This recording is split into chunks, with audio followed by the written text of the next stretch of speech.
these are asthmatics. We're talking about millions of people. Millions, tens of millions, maybe even hundreds of millions who suffer from this disease. It's when the disease is being treated, but the person doesn't actually get any real help. It's when all sorts of inhalers and nebulizers have been invented, which deliver medication to expand the bronchi. But as for actually curing the disease, that doesn't really happen. So today, let's figure out what exactly bronchial asthma is and how it differs from all other types of bronchitis. And what needs to be done to actually cure bronchial asthma. That's exactly what we're going to talk about today. So bronchial asthma is an allergic disease, and moreover, it's an autoimmune disease. How does the development of asthma actually happen? Look, the thing is, our airway here in the picture, you can see the bronchi through which air moves air needs to reach the alveoli, the little sacs where gas exchange takes place. Our bronchi themselves have an outer membrane, a structure made up of these cartilage rings. The cartilage rings form a kind of cartilaginous framework for the bronchus, preventing it from collapsing completely. It is constantly kept in an open state. Inside, there is a mucous membrane here, which produces mucus to moisten, warm, clean, and disinfect the air that passes through our bronchi. And between the mucous membrane and these cartilaginous rings above the lungs, there is also a muscular layer. And the muscular layer, which you can see here, sometimes can contract. And when the muscular layer contracts, as a result, the lumen of the bronchi through which air passes into the alveoli becomes narrower. Because of this, the movement of air is significantly reduced. The supply of oxygen-rich air to the alveoli decreases. And because of this, a person experiences something like a spasm. This condition is called bronchospasm. As a result, the person cannot inhale. And this state of bronchospasm is the main, let's say, clinical manifestation of bronchial asthma. So bronchospasm is a spasm of the bronchial muscles, which is of course accompanied by signs of inflammation on the mucous membrane. There, fluid seeps through as a manifestation of the inflammatory process. But this fluid seepage, the clogging of the bronchi, this is this is the blockage of the bronchi, chronic obstruction and obstructive lung disease.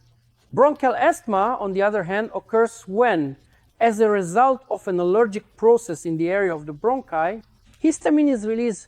Histamine is a special mediator that is released as a result of an autoimmune allergic process, and this leads to the development of bronchospasm, and the spasm closes off the bronchi. And after that, the person cannot inhale. By the way, this can even result in death. That is, when a person experiences asphyxia, complete suffocation occurs. This is the essence of bronchial asthma. But there is one particular feature. Bronchial asthma contains an allergic component. Moreover, it also has an autoimmune component.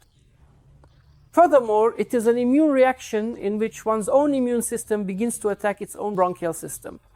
We have already discussed autoimmune processes. Hashimoto's autoimmune thyroiditis affects the thyroid gland, autoimmune arthritis is rheumatism, and autoimmune colitis and enterocolitis refer to Crohn's disease and ulcerative colitis. Autoimmune lesions of the respiratory system manifest as bronchial asthma, and the typical symptom is suffocation. Suffocation is the most severe condition that can occur in the respiratory system. A person will die. A person will die from suffocation if they don't use an inhaler or nebulizer with a substance that has a bronchodilating effect. Of course, there will be coughing, because bronchial asthma develops against the background of chronic bronchitis. Naturally, shortness of breath occurs, but shortness of breath happens because the respiratory function is still impaired, the oxygen saturation of the blood is disrupted, and when this blood oxygen saturation drops, when saturation decreases, the respiratory center in the medulla oblongata in the brain is stimulated, and that's why breathing becomes more frequent. The body needs oxygen. The body's blood needs oxygen. The body regulates the breathing rate in response to this. Well, wheezing appears in the lungs. Accordingly, there may be tachycardia, sleep disturbances, and various other changes. But what is typical for bronchial asthma is precisely this characteristic suffocation where breathing stops due to bronchospasm. And it should be taken into account that this bronchospasm, along with manifestations of allergic inflammation in the bronchi and signs of an autoimmune process, that is what makes bronchial asthma an autoimmune disease. Why am I mentioning this now? Because the success of bronchial asthma treatment depends precisely on this. The standard treatment is inhalation of bronchodilators. There is such, all of them are based on a medication that provides a bronchodilating effect.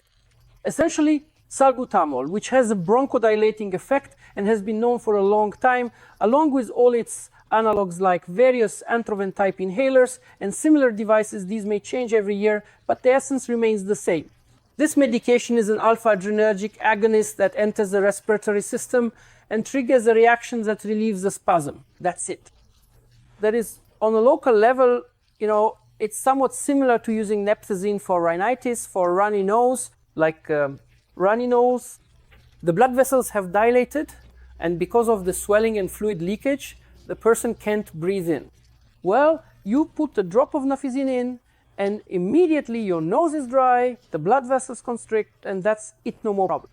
It's somewhat similar to taking bronchodilators, and these bronchodilators work, but their effect, just like nafizine, by the way, is short-lived. This effect is only local. This is emergency care. And, just like with nafizine, if you keep using it over and over, eventually the cold that caused the runny nose will go away, but the runny nose will stay because the body gets used to it. In exactly the same way, the body gets used to these bronchodilators, to these special sprays that people basically end up living with. And then, even without the development or, let's say, provocation of bronchitis or bronchial asthma, people still end up with a kind of dependence on these sprays. In other words, they don't cure anyone, they just help keep the respiratory system functioning. Standard treatment also includes addressing inflammatory processes in the bronchi, but in fact, the heavy reliance on medication for the bronchopulmonary system is itself a trigger for bronchial asthma. When people are treated extensively with all these chemical drugs, including antibiotics, this too can provoke bronchial asthma. To stop the inflammatory process, the autoimmune process, glucocorticosteroids are prescribed, as well as non-steroidal anti-inflammatory drugs, and in severe cases, even cytostatics. But this is just fighting the consequences. Why isn't bronchial asthma being cured? Because the treatment does not address the root cause of the disease. We here at the Health Academy already know the cause of autoimmune diseases.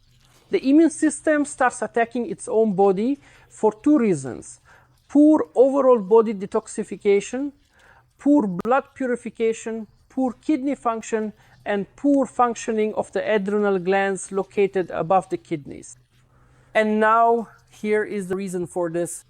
And the reason for this is indicated right here for you. It's cold feet. Do you need to rush to the doctor right away? I'm afraid not, guys. The thing is, you're unlikely to find a doctor who really understands this. So listen up, I'm going to explain all of this. The fact is, for any organ in our body to function, it needs to receive nourishment. Blood needs to flow to the organ. Nutrients come with the blood, and the organ uses them to function. It's also necessary for blood to deliver oxygen. Hemoglobin, in fact, is what carries it. The blood also needs to carry away metabolic waste products from there. The organ also needs to receive nerve signals, nerve impulses, often autonomic nerve impulses, both sympathetic and parasympathetic. There is another important factor. The organ needs to receive energy or heat for its function. Imagine, heat is not distributed by the blood. Blood is a carrier, but not of heat in our body. So where does heat come from in our body? Is it true when people say that each cell heats itself through mitochondrial activity? No, of course not. Each cell does not heat itself. The source of heat in our body is the stove, the liver. Well, the liver is a stove which, as a result of the reaction of glycogen breakdown, produces a large amount of simple thermal heat in the body. And then from the liver, this heat spreads throughout the body, to the arms, the legs, the head, everywhere, through special channels. And these channels are called meridians in Eastern medicine. They say that energy moves along these meridians. Yes, this is energy. This is the very heat produced by our liver, which warms all the organs, giving them energy. To function, heat is necessary. But I won't overload you with all this information in the context of bronchial asthma. I'll just tell you the main points. And the main thing when it comes to autoimmune processes is that cold feet mean cold kidneys and adrenal glands. Let me explain how this works. The heat from the liver first travels down to the legs along the meridian, and then if any heat remains, it goes from the legs to the kidneys. And if a person has cold feet, then their kidneys will always be cold, as well as their adrenal glands and the entire genitourinary system. The root cause of all diseases of the genitourinary system is this cold feet. And because of this, the kidneys don't function properly, which leads to pyelonephritis, cystitis, prostatitis, all kinds of gynecological problems. And because the adrenal gland is chilled, it doesn't produce enough cortisol, 17-oxycorticosteroid, and other hormones. And as a result, the body doesn't detoxify properly. And because of this, an autoimmune process develops in the body. The immune system starts attacking some part of its own body. Sometimes it's the thyroid gland, sometimes it's the kidneys themselves and it's glomerulonephritis, sometimes it's the intestines, and sometimes it's the organs of the respiratory system, the bronchi. And then an autoimmune lesion of the bronchi forms, which is called bronchial asthma. It is accompanied by the development of an inflammatory process in the bronchi, the release of histamine there, and as a result, this causes a spasm and the person cannot breathe. Bronchial asthma, it's a problem in the bronchi. But I ask people, well, with bronchial asthma, which organ besides the bronchi and the lungs is also affected? Generally, they don't know. I ask doctors, they generally don't know either.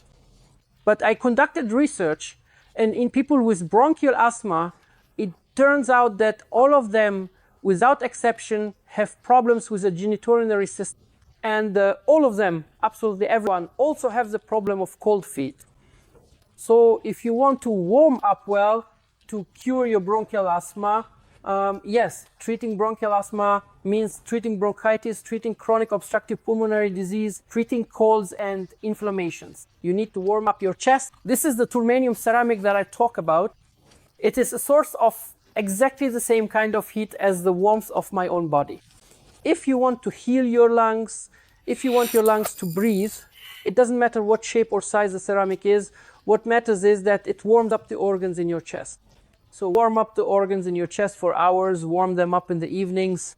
You need warming. Warming will cause mucus secretion there. Expectoration will increase, but that's actually a good thing. It's the cleansing of the chest. And many people stop at this point. And that's the biggest mistake, because you need to eliminate the cause. And the cause from the very beginning was that the person had cold feet. So, well, let me say right away, just working with the feet won't be enough. You also need to place your kidneys on the turmanium ceramic that is lie on your back to warm up your kidneys. After the kidneys, warm up the lower abdomen. This is so that if any sand kidney stone starts to pass, it will be painless. Warm up your bladder. You can sit on the turmanium ceramic, and when you sit on it, it warms you from the perineum side. But the most important thing, the main point of the recipe, guys, listen carefully. You need to put your legs on the turmanium ceramic, cover them from above, wrap up, and warm them. Warming up doesn't just mean the feet. It's not just the soles. It's the thighs, shins, and feet. Warm up the whole leg, the entire area where the meridian passes. And when you start warming your legs, the heat from the turmanium ceramic, which has a structure similar to the energy of Qi that moves through our body, that's when this kind of warmth reaches the kidneys. they start functioning well, and the adrenal glands also begin to secrete the hormones we need. This is the very factor that will start to stop the provocation of the immune system, that will begin to put an end to diseases like bronchial asthma. No, this does not mean that you should immediately stop using your inhaler right after warming your legs. For some time, inhalations will still be necessary. But this is the factor that will begin to eliminate the cause of bronchial asthma and treat the immune condition, restore the immune system, and set your immunity right. Therefore, treating bronchial asthma involves two factors of influence. First, warm up your chest so it can recover from chronic illnesses. Yes, it's also advisable to reduce the strain, the load from all sorts of chemicals, including medications. And third, keep your feet warm. That means your kidneys, bladder, pelvic area, and feet. Yes, drink water. Your kidneys need it so they can cleanse you. And I'll say it again, keep your feet warm. And let's say the key point of this whole recipe, you need to warm your feet so much that they actually start to sweat. As someone wrote to me in the comments, they warmed their feet and their legs started sweating here under the knees. No, your feet should sweat. If you warm them from below, they should sweat on top. That is, the heat should penetrate so deeply into your legs that they even sweat on top. This is the very factor that leads to the healing of bronchial asthma. Well, today, friends, we had this information about bronchial asthma. In the next video, we will continue learning about the respiratory system, continue our lessons, and talk about some other interesting diseases, specifically occupational diseases of the bronchopulmonary system. But for today, that's all, so as not to overload you.